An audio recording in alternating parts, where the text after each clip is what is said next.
Olá, sejam muito bem-vindos aqui no canal Somos Espiritismo do YouTube. Gostaria de dizer para vocês que além do YouTube, o canal Somos Espiritismo tem também no Instagram e também no Facebook. Se você puder, vai lá no Instagram e siga a gente, tem muito conteúdo lá. E também no Facebook nós temos a página Ed Moura Somos Espiritismo. Vai lá e seja nosso amigo para você também ver lá os nossos conteúdos. E se você é novo aqui no YouTube, se inscreva e badale o sininho. Quando você faz isso, o algoritmo do YouTube entende que o canal está sendo muito buscado, então ele vai oferecendo ele para mais pessoas. Para quê? Para a gente levar a doutrina espírita para mais pessoas que precisam de um consolo, de um conforto espiritual. E é só isso que a gente quer, certo? No vídeo de hoje nós vamos falar de uma parábola de Jesus que fala sobre o bom e o mau uso da palavra, que também tem a ver com o que existe no coração da pessoa, e palavra essa que é o intermédio entre o coração e os braços, ou seja, as ações e os atos, né? As boas ações e as más ações também, certo? Para isso eu vou precisar do livro aqui nas minhas mãos. Eu vou tentar materializar ele aqui.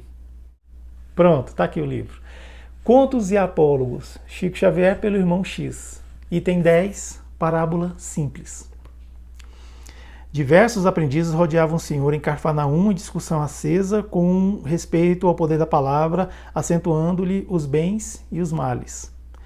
Propunham alguns o verbo contundente para a regeneração do mundo, enquanto outros preconizavam a frase branda e compreensiva.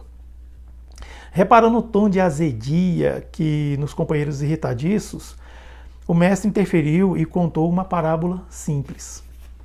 Certa feita, narrou com doçura o gênio do bem, atendendo à prece de um lavrador de vida singela, emitiu um raio de luz e insuflou sobre o coração dele, em forma de pequenina observação carinhosa e estimulante por intermédio de boca otimista. No peito do modesto homem do campo, a fagulha acentuou-se, inflamando-lhe os sentimentos mais elevados numa chama sublime de ideal do bem, derramando-se para todas as pessoas que povoavam a paisagem. Em breve tempo, o raio minúsculo era uma fonte de claridade a criar serviço edificante em todos os círculos do sítio abençoado, sob a sua atuação permanente. Os trigais cresceram com promessas mais amplas e a vinha robusta anunciava abundância e alegria. Converteu-se o raio de luz em esperança e felicidade na alma dos lavradores, e a seara bem provida avançou, triunfal, do campo venturoso para todas as regiões que o cercavam, à maneira de mensagem sublime de paz e fartura. Muita gente acorreu àquele recanto risonho e calmo, tentando aprender a ciência da produção fácil e primorosa, e conduziu para as zonas mais distantes os processos pacíficos de esforços e colaboração, que o lume da boa vontade ali instalara no ânimo geral. Ao fim de alguns poucos anos, o raio de luz transformara-se numa época de colheitas sadias para a tranquilidade popular. O mestre fez ligeiro intervalo e continuou. Veio, porém, um dia em que o povo afortunado, orgulhando-se agora do poderio obtido com auxílio oculto, esqueceu-se da gratidão que devia à magnanimidade celeste e pretendeu humilhar uma nação vizinha. Isso bastou para que grandes brechas se abrissem à influência do gênio do mal, que emitiu um estilete de trevas sobre o coração de uma pobre mulher do povo, por intermédio de boca maldizente. A infortunada criatura não mais sentiu a claridade interior da harmonia e deixou que o traço de sombra se multiplicasse indefinidamente em seu íntimo de mãe enceguecida. Logo após, despejou sua provisão de trevas, já transbordante, na alma de dois filhos que trabalhavam em um extenso vinhedo. E ambos, envenenados por pensamentos escuros de revolta, facilmente encontraram companheiros dispostos a absorver os espinhos invisíveis de indisciplina e maldade, incendiando vasta propriedade e empobrecendo vários senhores de rebanhos e terras, dantes prósperos. A perversa iniciativa encontrou vários imitadores e, em tempo curto, estabeleceram-se estéreis conflitos em todo o reino. Administradores e servos confiaram-se desvairados a duelo mortal, trazendo o domínio da miséria que passou a imperar, detestada e cruel para todos. O divino amigo silenciou por alguns minutos e acrescentou: nesta parábola humilde, temos o símbolo da palavra preciosa e da palavra infeliz. Uma frase de incentivo e bondade é um raio de luz, suscetível de erguer uma nação inteira, mas uma sentença perturbadora pode transformar todo o povo à ruína. Parou, pensou e concluiu: estejamos certos de que, se a luz devora as distâncias, iluminando tudo o que se lhe oferece à paisagem, a treva rola também. Enegrece o que vai encontrando.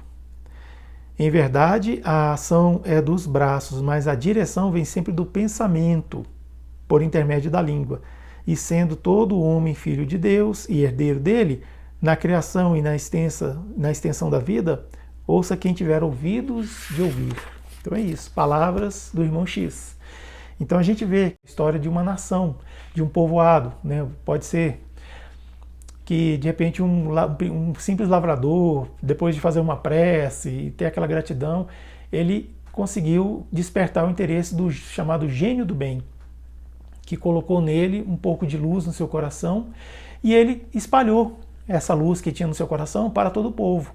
E isso gerou o quê? Gerou aquela vontade de querer trabalhar, de querer prosperar, de querer fazer a coisa certa. Então isso fez com que aquele povo, aquela nação, crescesse. E uma vez crescendo, muitos vieram entender o que eles estavam fazendo para crescer tanto assim. Então entenderam que através do otimismo, da boa palavra e dos bons pensamentos, da boa influência, isso era possível. Então começaram a aplicar. E essa nação estava crescendo mais que as outras.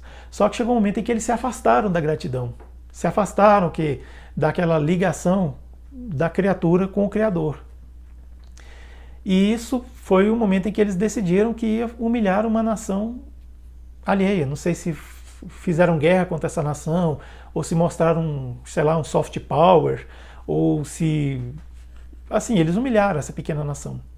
Então não só bastou isso aí para quê? Para que o gênio do mal, outro gênio lá, colocasse um estilete de sombra no coração de uma pobre mulher. E essa pobre mulher passou essas trevas que estavam já tomando conta do seu coração, esse pessimismo, essa coisa, né, ruim, para os filhos.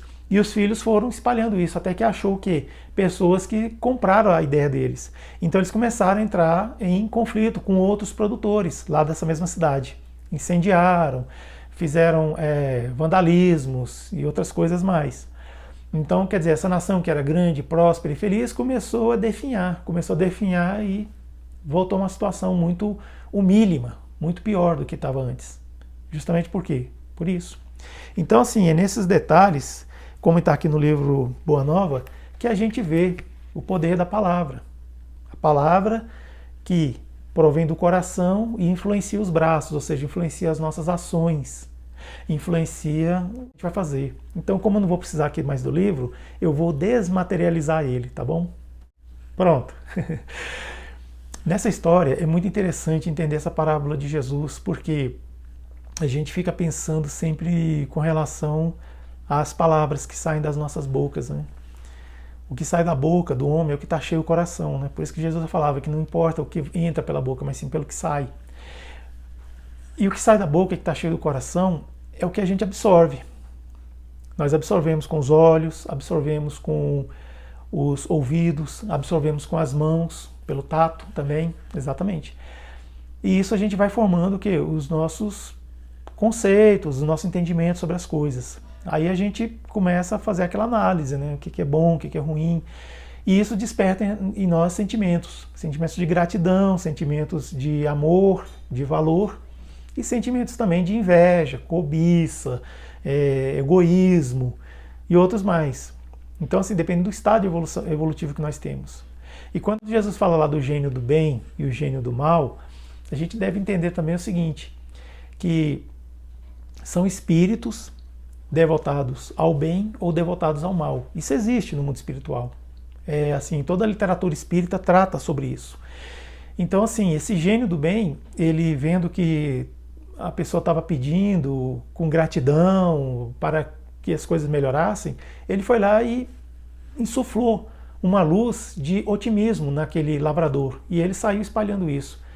Mas a partir do momento que eles perderam esse contato com Deus, ou seja, eles começaram a navegar por mares estranhos, sem orientação de Deus, ou seja, eles se afastaram, bastou isso para que o gênio do mal insuflasse lá neles também um pensamento negativo, sentimentos negativos, treva, aquela coisa toda, para começar o que? A ter discórdia, a ter briga, né? A ter o que? Conflito entre eles. Então foi o que aconteceu. A gente está falando aqui de nação, mas isso serve para nós também. Nós somos uma nação. Tomamos isso como uma verdade. O que acontece? Nós temos o que? O nosso anjo da guarda, o nosso mentor espiritual, aquele que nos conduzem ao bem, ou tentam pelo menos conduzir ao bem. Mas também tem aqueles irmãozinhos que estão conosco, que são cobradores de vidas passadas. Na verdade, muitos deles são pessoas que a gente prejudicou em vida passada. Aí a gente chama de obsessor, né? Ou seja, a gente faz a coisa errada lá atrás, aí quando ele vem cobrar, a gente chama de obsessor. Bom, são irmãozinhos que estão numa situação complicada e que merece o que? O nosso respeito, né?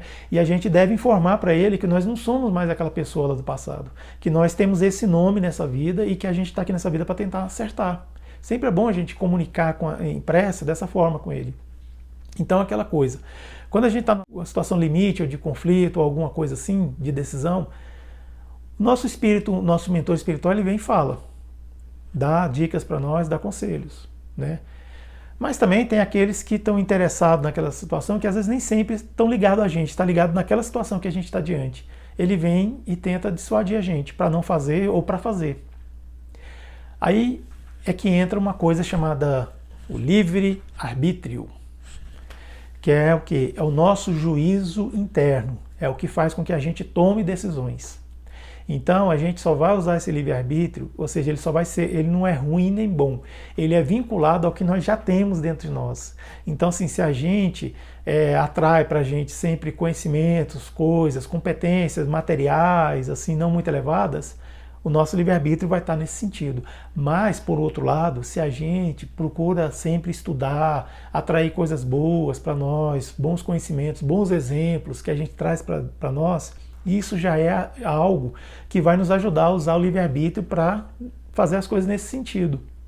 Às vezes, embora a gente fique na dúvida se agiu certo, fica na dúvida se era isso mesmo, será que eu poderia ter sido melhor, será que eu poderia... Não, mas se você fez a coisa boa, o importante é a intenção. Para Deus e a espiritualidade superior, a intenção ela ainda vale muito. Na nossa realidade, né, quando a gente fala boas intenções, todo mundo já fala, boas intenções, o inferno está cheio, ou seja, é aquela frase feita que ninguém consegue tirar da boca, né? Aliás, essa história de frase feita aí já deu, né? Vamos largar as frases feitas, né? Então, olha só, a boa intenção, ela é levada em conta sim, no mundo espiritual. E, claro, como eu falei, para Deus. Então, assim, a gente, para fazer o bem, a gente faz. O importante é fazer. Se fez bem feito, se fez mal feito, se fez assim meia boca, o importante é fazer. Fazer e prestar atenção. O que fez? Para quê? Para que quando tiver uma próxima oportunidade, poder melhorar. Claro. A estrada reta é aquela que a gente tem que seguir, não é? Então imagina uma estrada e no meio dela tem aqueles pontilhados, né? Tem gente que se esforça para andar em cima desses pontilhados. Ótimo, beleza, se você conseguir, tá bom. Mas não é obrigatório. A estrada é reta. Então você se manter na estrada, isso já é um adianto. Agora, se você se mantém retinho mesmo, isso é o melhor dos mundos.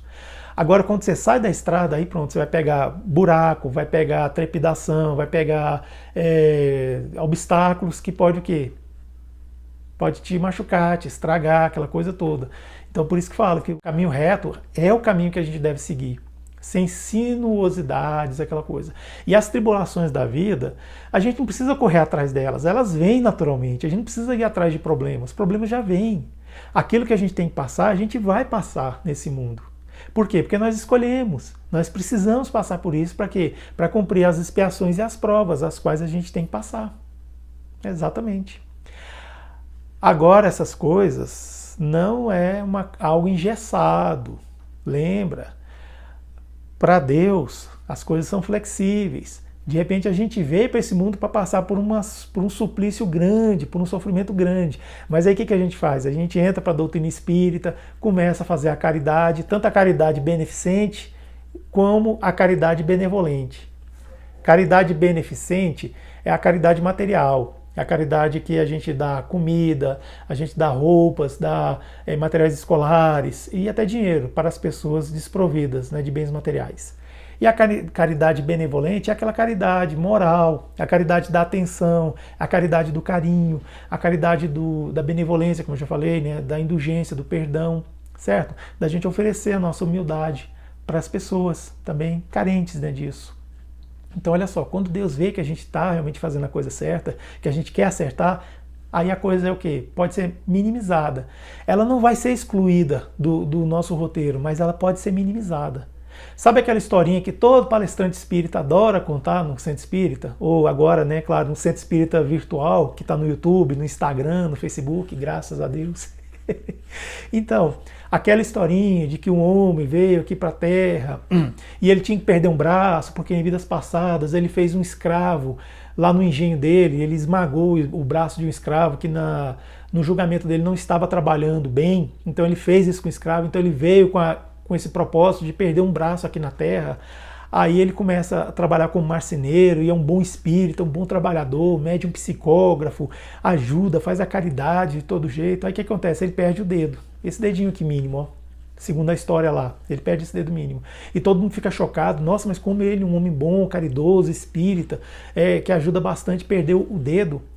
Aí veio uma mensagem falando assim, olha, na verdade ele tinha que perder o braço inteiro, mas como ele está trabalhando aí, usando esses braços para o bem, aproveu Deus que ele perdesse só o dedinho. Então pronto. Então a coisa pode ser minimizada. Olha só, as máculas que nós trazemos em nosso espírito, ou seja, o que são as máculas? São as dívidas de vidas passadas. Elas têm que ser lavadas.